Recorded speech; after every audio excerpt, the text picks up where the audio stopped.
डर तो लगता है सर, ऐसा बात नहीं कि डर नहीं लगता है, लेकिन ऑप्शन भी तो होना चाहिए रहने का। ऊपर-उधर पावर हाउस एक तो है, वो पूरा का पूरा घर ज़मीन दोज़ हो गया, पूरा का पूरा। अभी जब खदानें बंद हो गई है तो वो डर तो बना हुआ है, घर अभी भी धंस रहा है, अभी भी वो पोल्यूशन हो रहा है, अभी वो गाड़ियाँ चल रही है तो डस्ट उड़ रहे हैं, घर में घुस रहे हैं, अभी भी बिजली पानी सब बंद हो गया है। पेट के लिए मरता ना करता, कम दिन जिएंगे वो मंजूर है, मगर भूखे नहीं मरेंगे। झारखंडमधील कोळसा खाणी गेल्या अनेक दशकांपासून देशाच्या अर्थव्यवस्थेला गती देणारा हा काळा हिरा आता इथल्या स्थानिकांच्या आयुष्यात मोठी अनिश्चितता निर्माण करतोय। धनबाद जिल्ह्याच्या भाटडी येथील अमीना खातून यांची ही अवस्था त्याचीच एक झलक। जोहार सभी को, मेरा नाम अमीना खातून है और मैं यहाँ बचपन से ही रह रही हूँ इस गांव में। जब मैं होश संभाला तो मेरे पापा ड्यूटी करते थे बीसीसीएल में। बीसीसीएल में ड्यूटी करते 2000 में वो पापा मेरे बैठ गए। उसके बाद हम लोग को बहुत दिक्कत हुआ, वहाँ से मतलब इधर आना पड़ा। उधर भी बीसीसीएल कोयला वाला निकालने लगा तो उधर भी खाली कर दिया। उसके बाद हम लोग इस जगह आ गए 2017 में, यहाँ भाडी। 2017 में जब आए तो यहाँ पर बहुत प्रॉब्लम हम लोग का साथ हो रहा है। यहाँ पर अभी एक घर धंसा नहीं है सर, लेकिन इस बरसात में देखिए वो उधर बिल्डिंग है वो धंसा हुआ है। ऊपर उधर पावर हाउस एक तो है, वो पूरा का पूरा घर जमीन दोज हो गया, पूरा का पूरा। मतलब समझ लीजिए कम से कम 30-40 घर था। अमीना यांच्या घराच्या बाजूला असलेली जवळपास 35 ते 40 घरं आधीच जमीनदोस्त झाली आहेत। पण इथे केवळ खचणारी घरं हीच एकमेव समस्या नाहीये। दूसरा बात है, यहाँ पर बहुत तरह का प्रॉब्लम है, जैसे गाड़ी का आना जाने के लिए बहुत दिक्कत होता है, कहीं स्वास्थ्य के लिए बहुत दूर जाना पड़ता है धनबाद दिखाने के लिए। और इस तरह का बहुत प्रॉब्लम है जो क्या बोले हम। हर चीज तरह मतलब समझ लीजिए कि खाने पीने से लेकर हर चीज का मतलब बहुत प्रॉब्लम है, बहुत दिक्कत से हम लोग जूझ रहे हैं यहाँ पर। अमीना यांचा प्रश्न केवळ एका कुटुंबाचा नाही, हा प्रश्न आहे झारखंडमधील लाखो लोकांच्या उपजीविकेचा। आणि या संकटाच्या मुळाशी आहे हवामान बदलावर उपाय म्हणून पुढे आलेली संकल्पना जस्ट ट्रान्झिशन, म्हणजेच न्याय्य संक्रमण। 2015च्या पॅरिस कराराअंतर्गत संपूर्ण पृथ्वीचे तापमान 1.5 ते 2 अंश सेल्सिअसने कमी करण्याचे जागतिक उद्दिष्ट ठेवण्यात आले आहे। भारताचा विचार केला तर देशातील तब्बल 73% ऊर्जा आजही जीवाश्म इंधनावर म्हणजेच कोळशावर अवलंबून आहे। आय फॉरेस्टच्या 2025च्या अहवालानुसार जस्ट ट्रान्झिशन अंतर्गत एकट्या धनबादमधील 67% कोळसा खाणी 2030 पर्यंत बंद होण्याच्या मार्गावर आहेत।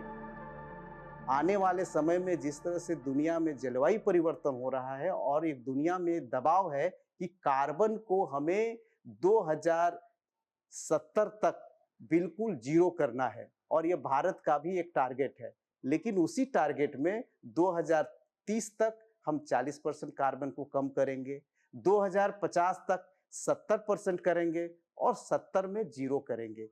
तो इसके लिए भारत सरकार जो है वो प्रयास शुरू कर दिया है और रिन्यूएबल एनर्जी की ओर हम लोग बढ़ने लगे हैं। कोळशाकडून अपारंपरिक ऊर्जेकडे जाताना अर्थव्यवस्था पर्यावरणपूरक व्हावी, पण त्याच वेळी कामगारांचे आणि गरिबांचे नुकसान होऊ नये, हा जस्ट ट्रान्झिशनचा मूळ उद्देश आहे। या प्रक्रियेत कोणालाही मागे न सोडणे हे यामागचे सूत्र आहे। पण कागदावर आदर्श वाटणारी ही संकल्पना प्रत्यक्षात कितपत यशस्वी ठरेल हा सर्वात मोठा प्रश्न आहे। जस्ट ट्रान्झिशन अंतर्गत खाणी बंद झाल्यावर काय होईल याचे वास्तव धनबाद परिसरातील आधीच बंद पडलेल्या खाणींच्या आजूबाजूला पाहायला मिळते। कोई सुविधा नहीं है, इधर उधर काम कर रहा है, अपना यहीं पर किसी तरह के अपना पालन पोषण हो रहा है। तो जब तक नौकरी किए तब तक ठीक है चला, फिर तो नौकरी किसी को हुआ न बदली तो सब बंद हो गया। उसको बाद में सब इधरे उधरे बाल बच्चा कर रहे हैं। कोणतीही पूर्वकल्पना न देता या खाणी बंद झाल्या। जेव्हा खाण बंद होते तेव्हा फक्त रोजगार जात नाही, तर आजूबाजूची संपूर्ण अर्थव्यवस्था कोलमडते। याचा थेट फटका महिलांना बसतो। आसपास के लोकल के जितने भी हमारे 3-4 खदान थे जो बंद हो चुके हैं। पहले था कि अगर बीसीसीएल या कोई भी कंपनी अगर यहाँ पे है, वो काम कर रही है तो वो देखती भी थी, वो स्वास्थ्य सेवा देती थी, वो बिजली पानी देती थी, वो लोगों को रोजगार दे रही है, लोग के पास इनकम था तो वो अच्छे डॉक्टर के पास जा पा रहे थे, अच्छे जगह बच्चों को अपने भेज के पढ़ा पा रहे थे। उस समय देखने वाला भी था, वो जिम्मेवारी लेने वाला भी। पर अभी जब खदानें बंद हो गई है तो वो डर तो बना हुआ है, घर अभी भी धंस रहा है, अभी भी वो पोल्यूशन हो रहा है, अभी वो गाड़ियां चल रही है तो डस्ट उड़ रहे हैं, घर में घुस रहे हैं, अभी भी बिजली पानी सब बंद हो गया है। तो वो सब की चीज मैंने दुगनी मेहनत करनी पड़ रही है। एक तो पैसा का पानी देना पड़ रहा है, बिजली का पानी देना पैसा देना पड़ रहा है, उसके लिए लोगों को काम करने के लिए बाहर चले जा रहे हैं, तो महिलाओं को मजदूरी करने दूर निकलना पड़ रहा है, उसको आसपास में काम करना पड़ा। तो इस तरह तो लेडीज महिला के लिए काम ज्यादा बढ़ गया है और बच्चों को प्रॉब्लम बहुत ज्यादा, बड़े बुजुर्ग को घर में रहना पड़ रहा है, उनको भी खान पान सही से नहीं हो पा रहा है, दिक्कत तो बढ़ती जा रही है। और महिलाओं को वो दोहरी जिंदगी, जैसे कि पुरुष चले गए तो उनको बड़े बुजुर्ग को भी देखना है, महिला को ही देखना है, घर में अगर पशु वगैरह है, गाय बकरी है तो महिला को ही देखना है। तो इसके कारण उनके हेल्थ पे, उनके शरीर पे भी बहुत असर हम देख पा रहे हैं। परिसरातील खाणी बंद पडल्यानंतर पुरुषांमध्ये व्यसनाधीनता वाढून घरगुती हिंसाचारात देखील वाढ झाली आहे। बैलेंस बढ़ा, जैसे कि वो काम पे जाते थे तो दिन भर वो बिजी रहते थे पुरुष, अभी कुछ 1-2 जगह कहीं मजदूरी कर रहे हैं, वो आ रहे हैं, फिर आते हैं तो फिर वो थक हार के आते हैं तो शराब पीने के चले जाते हैं, जुए के अड्डे पे चले जाते हैं। तो उधर से आने के बाद होता है कि वो महिलाओं पे अगर घर में राशन नहीं है तो महिलाएं बोलेगी, बच्चों को कपड़े नहीं है तो वो बोलेंगी, तो उससे घरेलू हिंसा बहुत अधिक बढ़ा है। या महिलांच्या समस्या बघून एक गोष्ट लक्षात येते, ती म्हणजे जेंडर जस्टिस शिवाय क्लायमेट जस्टिस होऊ शकत नाही। जेंडर जस्ट ट्रान्झिशन हे सुनिश्चित करते की स्वच्छ ऊर्जेकडे होणारी वाटचाल अशा पद्धतीने व्हावी ज्यातून महिलांना आधार मिळेल आणि या बदलाचा त्यांना फायदा होईल। जेंडर जस्ट ट्रान्झिशननुसार हवामान बदल आणि स्वच्छ ऊर्जेकडे होणारे संक्रमण यांचा वेगवेगळ्या लोकांवर वेगवेगळा परिणाम होतो आणि विशेषतः कोळशावर रोजगार अवलंबून असलेल्या समुदायांमधील महिलांना यामुळे अनेकदा मोठ्या आव्हानांना सामोरे जावे लागते। त्यामुळे हे संक्रमण महिलांच्या दृष्टिकोनातून होणे अत्यंत गरजेचे आहे। जस्ट ट्रान्झिशनमध्ये पुनर्वसनाचा मुद्दा अत्यंत कळीचा आहे। ज्यांची स्वतःची जमीन नाही त्यांचे काय? अमिना खातून यांच्यासारखे लोक जागा देण्याची मागणी करतायत, पण ठोस कार्यवाही नाही। यापूर्वी प्रशासनाने पुनर्वसनाचा जो प्रयोग केला त्याचे उत्तम आणि तितकेच विदारक उदाहरण म्हणजे 2009चा झरिया मास्टर प्लॅन। जीआरडीए के द्वारा से घर बनाया गया है बिलगड़िया में, और भी जगह जगह टाउनशिप बनाई गई है। उन टाउनशिपों के माध्यम से बसाया जा रहा, मगर जो घर बने हुए हैं इस कमरे से भी छोटे छोटे घर हैं, इसी पे लैट्रिन बाथरूम अटैच कर दिया गया है और लोग उन घरों को देख के वहां जाना नहीं चाह रहे हैं। और प्लस दूसरा मुद्दा, उन लोग को रोजगार कहा जाता है, पेट के लिए मरता ना करता। कम दिन जिएंगे वो मंजूर है, मगर भूखे नहीं मरेंगे। करना है जीना यही जगह पर, और हमको कोई मतलब नहीं है किसी। झरिया मास्टर प्लॅन अंतर्गत बेलगारियामध्ये घरं तर दिली गेली पण रोजगार नाही। मजुरीसाठी लोकांना रोज 100 रुपये खर्च करून पुन्हा झरियालाच यावं लागतं। निकृष्ट दर्जामुळे ही घरं आता गळू लागली आहेत। हजारो कोटींच्या प्रकल्पाचा जर असा फज्जा उडत असेल तर भविष्यातील जस्ट ट्रान्झिशनवर स्थानिकांनी विश्वास कसा ठेवायचा हा प्रश्न महत्त्वाचा आहे। पण एकीकडे हे वास्तव असले तरी दुसरीकडे हेही नाकारता येत नाही की कोळशामुळे झारखंडमध्ये मोठी अर्थव्यवस्था उभी राहिली, राज्याला महसूल आणि स्थानिकांना थेट रोजगार मिळाला। इसके तहत यहाँ के लोगों को बहुत तरह की सुविधा दी गई, क्वार्टर दी गया, बिजली पानी सब रहने की सुविधा दिया गया और हॉस्पिटल का सुविधा दिया गया, बाल बच्चों को पढ़ाई लिखाई के लिए स्कूल दिया गया। इससे यहाँ के जो भी हमारे पूर्वज थे, हमारे फादर लोग थे, ड्यूटी किए और विगत हमको लगता है कि 10-20 साल पहले रिटायर भी कर गए हैं। अब नेक्स्ट जनरेशन जो भी नया लोग है, नया बच्चे लोग हैं, वो लोग बाप के बदले में कोई 942 के तहत और कि कोई कंपटीशन के द्वारा फार्म भर के और ड्यूटी कर रहे हैं और ये कोलियोरी को बहुत बढ़िया चला रहे हैं।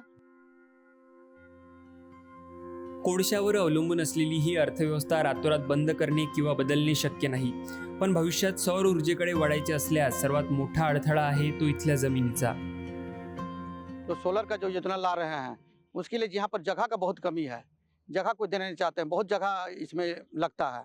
तो अभी हाल फिलहाल करगली में भी सोलर प्लांट लगने का योजना सरकार ने जगह चिन्हित किया है, लेकिन ग्रामीणों के विरोध के जगह चलते वो सोलर योजना वहाँ मैंने लग नहीं पा रही है। ही परिस्थिती अत्यंत आव्हानात्मक असली तरी झारखंडमधील सामाजिक कार्यकर्ते याकडे एका मोठ्या संधीच्या रूपात पाहतात।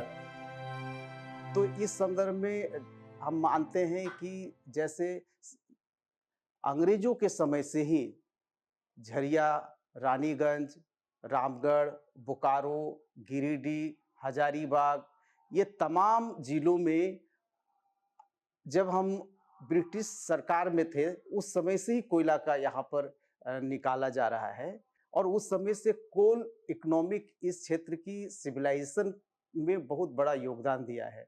आज यहाँ की जो शहर हम देखते हैं वो शहरों में कोयला इकोनॉमिक का ही योगदान है, लेकिन अभी के संदर्भ में अगर हम कार्बन कम करने की बात हम करते हैं तो कहीं न कहीं कोयला से जो उत्पादित चीजें हैं जैसे थर्मल पावर है, तो थर्मल पावर को हमको कम करना होगा।